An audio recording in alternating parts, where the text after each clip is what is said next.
Hello everyone, welcome to the session.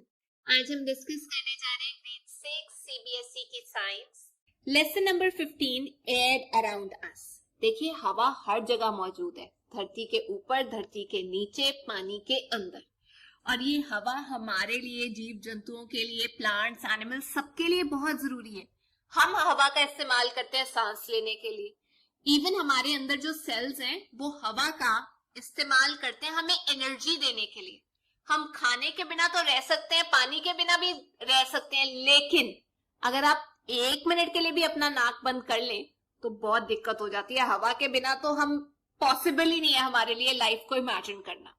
तो हमारे आसपास जो हवा है, जो चल रही हवा है, मूविंग एयर, जिसे आप देख नहीं सकते, महसूस कर सकते हैं। जब एसी की ठंडी ठंडी हवा पड़ती है, कूलर की पड़ती है, पंखे की हवा पड़ती है, जो चलती हुई हवा है उसे हम विंड बोलते हैं, नेचुरल हवा जिसे हम बोलते हैं। तो हवा बहुत तरीके से हमारी मदद करती है, पतंग उड़ाने में, कपड़े सुखाने में। जो फार्मर्स हैं वो हवा का इस्तेमाल करते हैं, हस्क जो छिलका होता है सीड्स का, उसको वीड से अलग करने के लिए, विनोइंग बोलते हैं उसे। विंड और भी हमारी मदद करती है विंड मिल्स चलाने में। बिजली पैदा की जाती है विंड के साथ। पॉलिनेशन यानी कि फूल जो खिलते हैं, फ्रूट्स बनते हैं, तो वो जो प्रोसेस होता है फ्लावर्स के अंदर रिप्रोडक्शन का, वो हवा के जरिए होता है। हवा जब चलती है तो तापमान में भी फर्क आता है। अब ये जो हवा जब ज्यादा स्पीड से चलती है तो आप देखेंगे कि तबाही भी मचाती है। जो पेड़ पौधे हैं उन्हें जड़ से बाहर भी निकाल देती है। होता है कि नहीं? अच्छा, क्या आपको मालूम है जब हवा को आप एक छोटी स्पेस के अंदर स्क्वीज करते हैं, डालते हैं, हम बोलते हैं वो कंप्रेस हो गई है। जैसे टायर के अंदर, रबड़ के टायर या ट्यूब के अंदर जब आप हवा भरते हो तो वो टायर पे प्रेशर डालती है ताकि जो हमारा वाहन है वो आसानी से चल सके। तो ट्यूब के अंदर जो हवा है वो कंप्रेस हुई हुई है। जब छोटे स्पेस के अंदर आप हवा को भरते हैं उसे हम कहते हैं कंप्रेस हो जाना। अब हवा किस चीज की बनी होती है? हमारी धरती के आसपास हवा की एक लेयर है जिसे हम एटमॉस्फेयर बोलते हैं, जो बहुत किलोमीटर ऊपर तक जाती है अर्थ के। अब इस हवा में बहुत अलग अलग टाइप की गैसेस होती हैं, जैसे oxygen, carbon dioxide, nitrogen. Even इस एटमॉस्फेयर के अंदर ओजोन लेयर होती है जो हमें हानिकारक जो किरणें हैं जो सन से आती है, यूवी लेयर्स, उससे बचाती है। अब कॉम्पोजिशन क्या है एयर की? देखिए, सबसे ज्यादा मात्रा में नाइट्रोजन मिलती है 78%, ऑक्सीजन होती है 21%, कार्बन डाइऑक्साइड होती है 0.03%। बाकी क्या होता है? मिट्टी, स्मोक, डस्ट, वाटर वेपर्स। तो हवा हर जगह पे इसकी जो कॉम्पोजिशन है, मतलब कितनी मात्रा में डस्ट है, वाटर वेपर्स है, स्मोक है, ऑक्सीजन है, इनकी जो मात्रा है ये जगह जगह पे अलग होती है। मौसम में भी अलग होती है, हर मौसम में अलग तरीके की कॉम्पोजिशन होती है। जैसे आप देखेंगे बारिश के टाइम पे आपको चिपचिपाहट होती है, ह्यूमिडिटी होती है, तो आप ये कह सकते हैं कि ज्यादा वाटर वेपर्स होते हैं बारिश के दौरान। और जब कंजेस्टेड जगह, जहां बहुत ज्यादा पोल्यूशन हो, वहां पर पोल्यूटेंट्स ज्यादा होते हैं। तो एक बार हम डिस्कस कर लेते हैं हवा के अंदर जो मौजूद चीजें हैं उनके बारे में बात कर लेते हैं। सबसे पहले ऑक्सीजन, जिसे हम O2 बोलते हैं।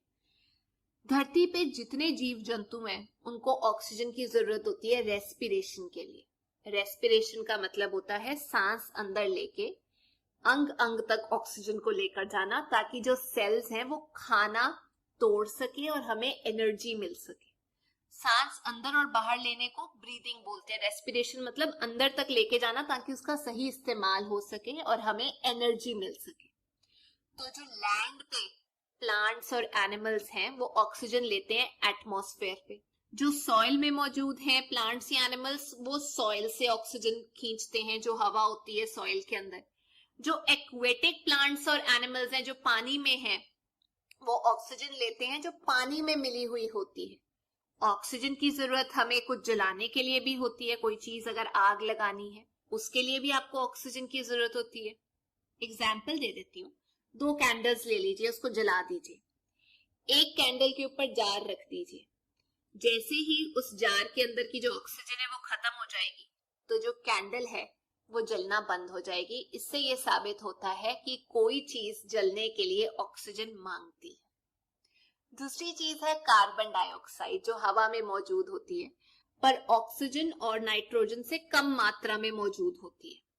कार्बन डाइऑक्साइड प्लांट्स को चाहिए होता है फोटोसिंथेसिस का काम करने के लिए, मतलब अपना खाना बनाने के लिए वो कार्बन डाइऑक्साइड का इस्तेमाल करते हैं। जानवर या हम लोग जब सांस लेते हैं बाहर जो छोड़ते हैं वो होती है कार्बन डाइऑक्साइड। तो कार्बन डाइऑक्साइड इसलिए भी जरूरी है, आप इसे कहते हैं ग्रीन हाउस गैस, क्योंकि ये धरती के तापमान को ठीक रखती है, हीट को बाहर नहीं जाने देती। अगर कार्बन डाइऑक्साइड ना हो तो धरती में जितनी भी हीट है वो बाहर चली जाएगी, एस्केप हो जाएगी और धरती बहुत ठंडी हो जाएगी। तो कार्बन डाइऑक्साइड जो है वो आपकी हीट को रिटेन करती है, धरती के अंदर स्टोर करके रखती है। पर ज्यादा मात्रा में इसका होना भी हानिकारक है। जो आप कोल्ड ड्रिंक पीते हैं, जब उसे खोलते हैं या सोडा की बोतल को खोलते हैं, फिज आता है, वो कार्बन डाइऑक्साइड मिली होती है उसके अंदर। कार्बन डाइऑक्साइड ना तो किसी चीज को जलाने में मदद करती है, इसीलिए हम इसे फायर एक्सटिंग्विशर के तौर पे यूज करते हैं। आग को बुझाने के लिए कार्बन डाइऑक्साइड का इस्तेमाल किया जाता है। हम लोग भी जब सांस अंदर लेते हैं ऑक्सीजन लेते हैं, बाहर छोड़ते हैं सांस को कार्बन डाइऑक्साइड छोड़ते हैं। तो जिस जगह पे बहुत ज्यादा लोग होते हैं छोटी सी जगह में, उसे हम बोलते हैं कंजेशन हो जाता है। तो आपको सांस लेने में दिक्कत होगी क्योंकि ऑक्सीजन की मात्रा कम हो जाती है और कार्बन डाइऑक्साइड की मात्रा ज्यादा हो जाती है। तो ज्यादा कार्बन डाइऑक्साइड का होना भी हानिकारक है।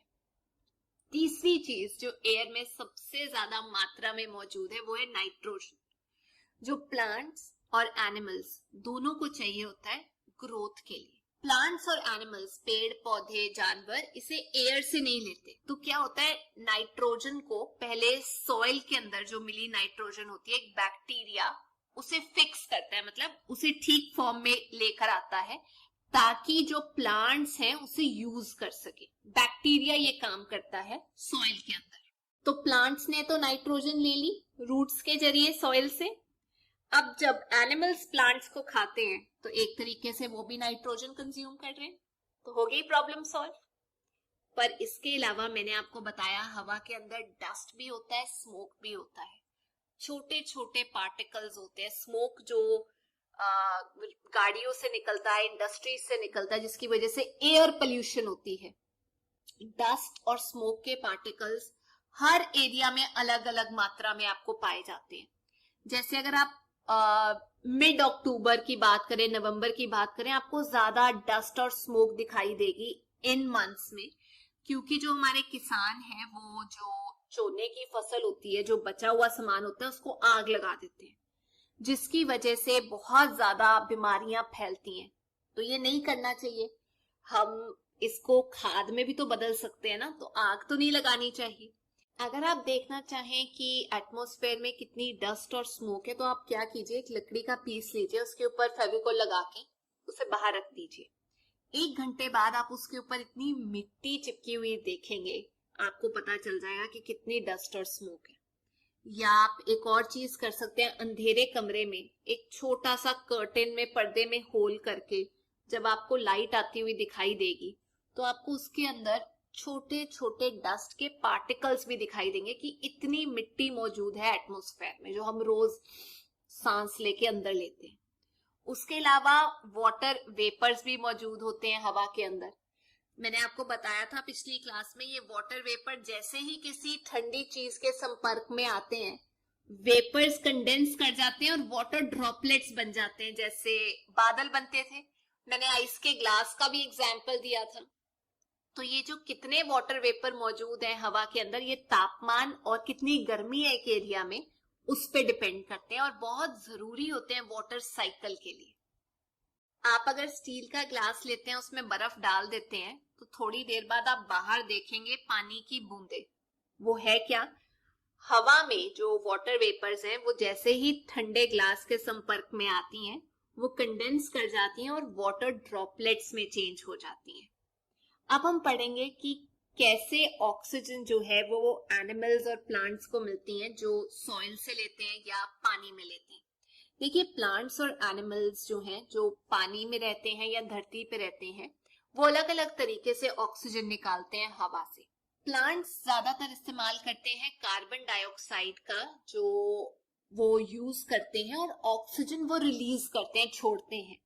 एनिमल्स ऑक्सीजन लेते हैं और छोड़ते जो है वो कार्बन डाइऑक्साइड है। पानी के अंदर भी यही काम होता है, पानी से ऑक्सीजन लेते हैं और बाहर छोड़ देते हैं कार्बन डाइऑक्साइड, ताकि प्लांट्स इस्तेमाल कर सके। प्लांट्स यूज करते हैं, अगर उनको ज्यादा ऑक्सीजन की जरूरत हो तो वो जो मिट्टी के अंदर छोटे छोटे स्पेसेस होती है उसमें एयर होती है, एयर के अंदर से वो ऑक्सीजन खींचते हैं। एनिमल्स भी जो सॉइल में रहते हैं, आप देखेंगे वो अपना घर बनाते हैं खुरच खुरच के, तो एक स्पेस क्रिएट कर देते हैं जिससे जो हवा है वो अंदर आ सके, और वो हवा से ऑक्सीजन लेते हैं जब वो सॉइल के नीचे रहते हैं। पानी में घुली हुई ऑक्सीजन ले लेते हैं। अब आपको एक एग्जांपल देती हूँ कि पानी के अंदर भी ऑक्सीजन होती है। आप जब गर्म पानी करते हैं या पानी को उबालते हैं तो नीचे आप बुलबुले देखेंगे, पानी के एयर बबल्स देखेंगे। वो क्या है? वो पानी के अंदर जो ऑक्सीजन मौजूद है वही है। अगर आप देखना चाहते हैं कि ये कैसे ऊपर जाती है, तो आप पानी के अंदर KMnO4 डाल दीजिए, यानी पोटेशियम परमैंगनेट डाल दीजिए। आप देखेंगे पर्पल कलर जो है वो ऊपर उठना शुरू हो जाता है। तो ये जो डिसॉल्व्ड एयर है बेसिकली वो ऊपर आ रही है जब उसको गर्म किया जा रहा है। वो जो बुलबुले हैं वो हवा का सबूत है, और हवा में से ऑक्सीजन जो है वो निकाली जा सकती है, जो एक्वेटिक प्लांट्स और एनिमल्स हैं। प्रूव हो गया कि पानी के अंदर हवा होती है। अब क्या सॉइल के अंदर भी हवा होती है? जी हाँ, तभी तो उसको प्लो किया जाता है। खुरपा ले लेके माली क्या करता है, अंदर बाहर करता है ना सॉइल को, ताकि हवा अंदर जाए, बाहर आए, हवा अंदर जाए पार्टिकल्स के अंदर। तो अगर आप एक गमला लेंगे और उसके अंदर मिट्टी रख देंगे, पानी डालेंगे, तो कुछ बुलबुले बाहर आते हैं। वो बुलबुले क्या हैं? इसी का सबूत है कि उस मिट्टी के अंदर भी हवा है। अब ऑक्सीजन जो है रिप्लेस कैसे होती है एटमॉस्फेयर में, इसके बारे में हम लोग पढ़ लेते हैं। देखिए फोटोसिंथेसिस जब होता है तो क्या होता है, प्लांट्स अपना खुद का खाना बनाते हैं, उसमें वो कार्बन डाइऑक्साइड का इस्तेमाल करते हैं और ऑक्सीजन छोड़ते हैं। इंसान जब सांस लेते हैं वो कार्बन डाइऑक्साइड छोड़ते हैं, ऑक्सीजन लेते हैं। तो कुदरत में ऑक्सीजन और कार्बन डाइऑक्साइड का बैलेंस मेंटेन रहता है क्योंकि प्लांट्स होते हैं। लेकिन कई बार ये जो बैलेंस है ये खराब हो जाता है, खास तौर पे तब जब हम बहुत ज्यादा कार्बन डाइऑक्साइड छोड़ देते हैं। जैसे जब आप फ्यूल्स का इस्तेमाल करते हैं, जब आप पेड़ काट देते हैं, तो बैलेंस हिल गया। आप जैसे जैसे पहाड़ों पे जाते हैं आपको पता है वहां पर ज्यादा ऑक्सीजन नहीं होती, क्योंकि जो एटमॉस्फेयर है उसमें हवा भी ज्यादा नहीं होती। तो सिलेंडर लेकर जाते हैं लोग ऑक्सीजन का ऊपर जाते हुए। तो जो एयर है या एटमॉस्फेयर है उसमें ऑक्सीजन और कार्बन डाइऑक्साइड का बैलेंस होना बहुत जरूरी है। हम एयर का अलग अलग तरीके से इस्तेमाल करते हैं, मालूम है आपको? हम विंड मिल्स चलाते हैं, उससे विंड मिल्स चला के हम पानी ट्यूबवेल से भी निकालते हैं। बिजली भी प्रोड्यूस की जाती है एयर की मदद से। एयर जो है वो सेल करने में, पानी में किश्ती लेके जाने में भी मदद करता है। साथ में जो पैराशूट है वो, या एरोप्लेन्स भी एयर की मदद से ही तो उड़ते हैं ऊपर। हवा का होना कितना जरूरी है अगर आपको किश्ती को एक जगह से दूसरी जगह लेके जाना है। बर्ड्स, इंसेक्ट भी तो हवा में ही उड़ते हैं। हवा ही हेल्प करती है सीड को, पोलन ग्रेन को एक जगह से दूसरी जगह लेके जाने में, ताकि पेड़ पौधे अलग अलग जगह उग सके। आपने देखा होगा जो अर्थवॉर्म है, बारिश के दिनों में वो बाहर आ जाते हैं क्योंकि उनके जो बर्रोज थे, उनके जो घर थे, उसके अंदर बारिश का पानी चला जाता है, ऑक्सीजन सारी बाहर या हवा सारी बाहर। तो इस वजह से उनको रेस्पिरेशन के लिए बाहर आना पड़ता है। वो बाहर इसलिए दिखाई देते हैं, अब समझ आ गया, बारिश में, क्योंकि उनके घरों के अंदर पानी चला गया, हवा है ही नहीं। तो ये थी आज की क्लास। पर जाने से पहले मैं आप लोगों से 2 क्वेश्चंस पूछना चाहती हूँ।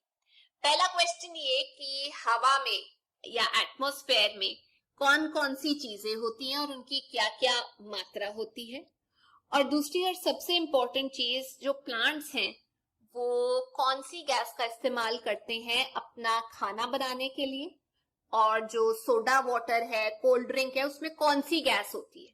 तो अगर आपको ये वीडियो अच्छा लगा तो please make sure you like, share and subscribe. हम फिर मिलेंगे। Till then take care, bye bye.